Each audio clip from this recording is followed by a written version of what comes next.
When were your children born? They were born in 67 and 71. Julie arrived the 21st of July 1967, and the twins 4 years later on the 4th of July. And how did you decide on the names for your children? Interesting question, Lauren. You have been asking very interesting, good questions here. Of course, Julie had to be named after the maternal grandmother. It's a tradition. The son, first son, after the father's, the paternal grandmother, and the son after the paternal grandfather. So my mother's name is Iliostalacti. And we wanted to name Julie after her, but in English it would not sound right. So Julia, Iulia, would be closer to that. So we came up with a name, Iulia in Greek, or Julia, or Julie, as she's called today. And so that's how we came up with that name, to honor my mother. The other name, we did not know whether we were having one child or two, because the doctor had told us to wait another week or so before he could determine whether it was going to be just a single birth or a twin birth. And so we had thought of my mother-in-law's name, Maria. So Marian was the name.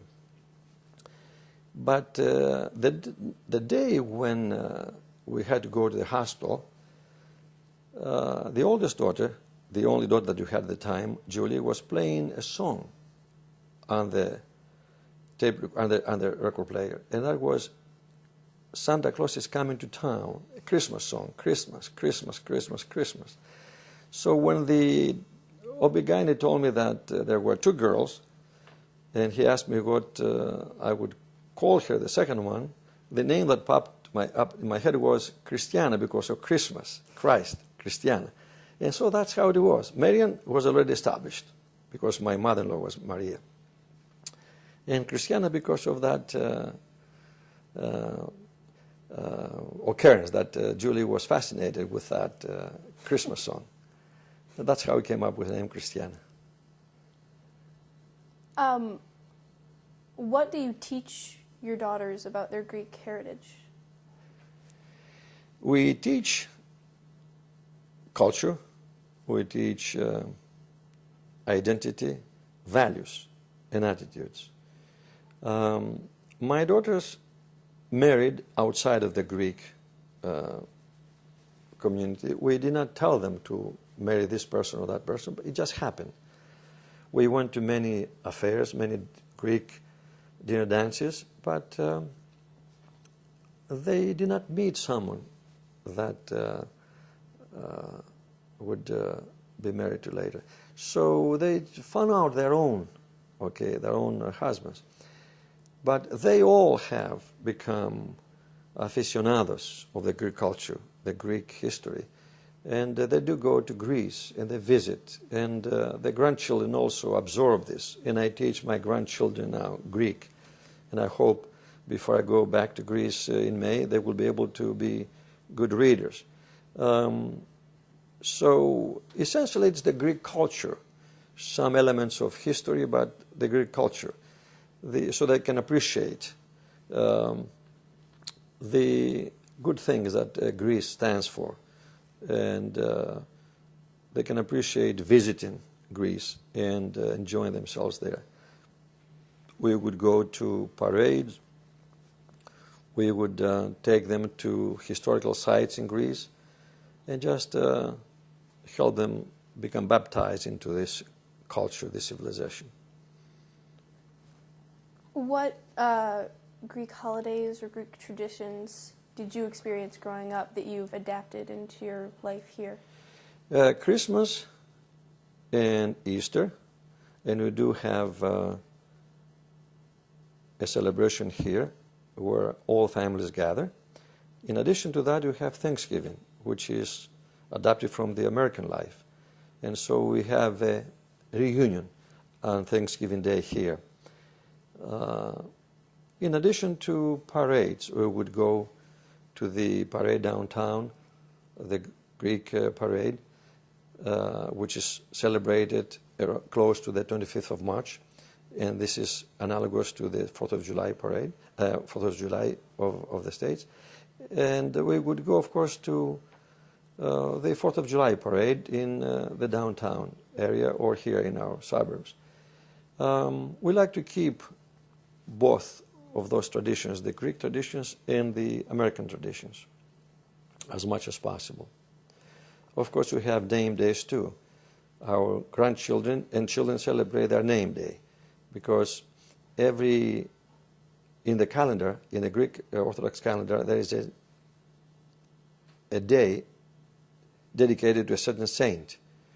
So the person who bears that name observes their name day that day.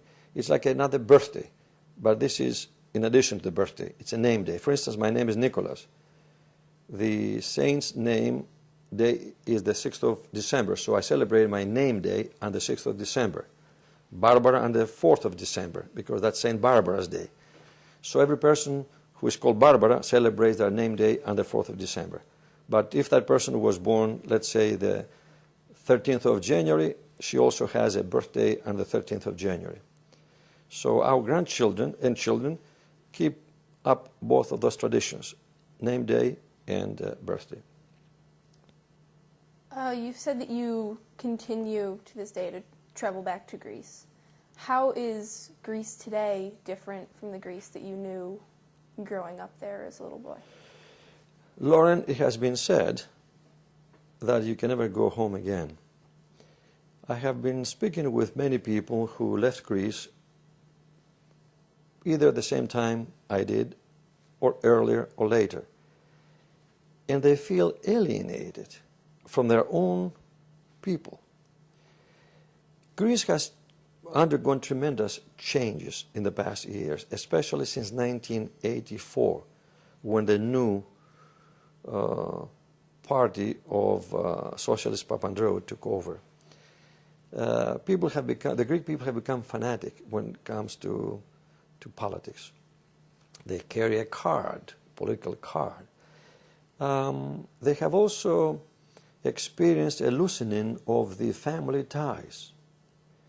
They have become much more involved with their own selfish pursuits. They don't enjoy those relationships, the interpersonal relationships that we enjoyed in the 1950s and 60s. It is very sad to see this. Many families decide to go only to return after 2 or 3 weeks or a month. It's a very sad commentary.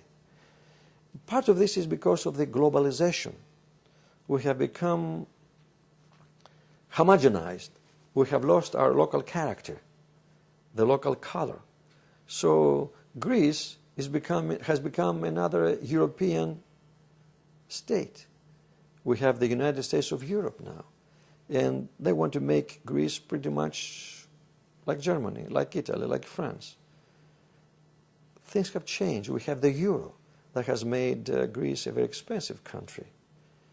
People are stunned how much they have to pay, even for a pound of vegetables, for 2 carrots.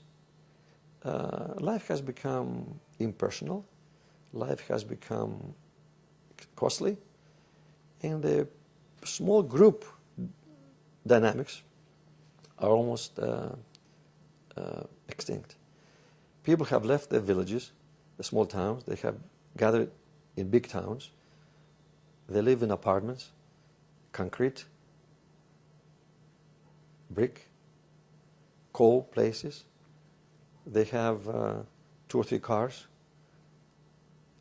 They have 2 or 3 jobs. They try to keep up with the Joneses because the lifestyle is very expensive. And so you cannot relate the way you used to relate back then. Back then, life was much more personal. You had a touch with another neighbor. You knew your friends, your neighbors. That has been disappearing. And it's very, very sad. Very, very sad. How do I feel? I have mixed feelings about it. I cannot throw out a life because it is banged up a little bit. My roots are there. I feel good about the people, the surroundings, the story. Every stone tells a story there. And I like to hear that story again and again. I cannot just give it up and say I'm going to stay here. America has been very nice to me. I'm very grateful for the opportunities that I had here. But I want to go back and enjoy life there. Perhaps if not the way I did back then, in a meaningful way, nevertheless. And being as enlightened I am now, as secure as I am myself, I can create some relationships, I can create some friendships, which I have, and just enjoy myself there. But in general, the life has changed. And the lifestyle has become pretty much like the one here. Again, because of globalization, I think. If you ask me 5 years ago to come and join a protest against globalization, I would say, what are you talking about? You're out of your mind. What are you wasting your time for? Today, if you told me there's one this afternoon, right after this interview, I would say, let's do it. I feel very strongly about it. Very strongly about it. You have to understand this. Back then, you will go to the market to buy vegetables, for instance, and you knew they were going to be good, homegrown, organic. Today, if you find one person selling organic food, organic vegetables, you will be lucky. There is so much abuse of those chemicals and hormones and pesticides, and you don't know where to go and buy these things. You go to buy bananas or potatoes, and they're from Egypt. They're from Africa. They're from other places. Even lamb. Back then we would buy whole lamb, and we knew that it was local. Now they're frozen. They're from Africa. Okay, you don't trust them, and sometimes they should not have been allowed to be sold because they didn't pass the sanitary requirements. It's very, very sad. There is abuse, there is deceit, there is corruption, much more prevalent today than it was back then. And we have, of course, 1.5 million of the population of Greece being foreigners. They just came into Greece after the 1980s, the early 1980s, because Greece allowed itself to just absorb people from the Middle East, from Albania, from Yugoslavia, from many parts of the world. And that has created problems because now the population, Greece has only 10 million people, and 1.5 million at least are foreigners. Now they demand certain things. They want to have their own education, their own language, they have to have their own churches, this and that. And so in my estimation, it's pretty much like what America was in the 1950s and 60s, okay, with a bilingual education, with interracial relationships and all that. God help them. They seem to be very earnest in responding to the needs of the immigrants, and I commend them for that. But to some extent, though, they're kind of naive because they don't know how important a problem they're faced with. They don't. In some places, for instance, you see a student from Albania attending high school and being a good student, and he is the object of prejudice. Okay? So they're beginning to deal with issues that we dealt with in a very vehement way here, in a very violent way, I should say, in the 1960s. So how that plays out, I don't know yet.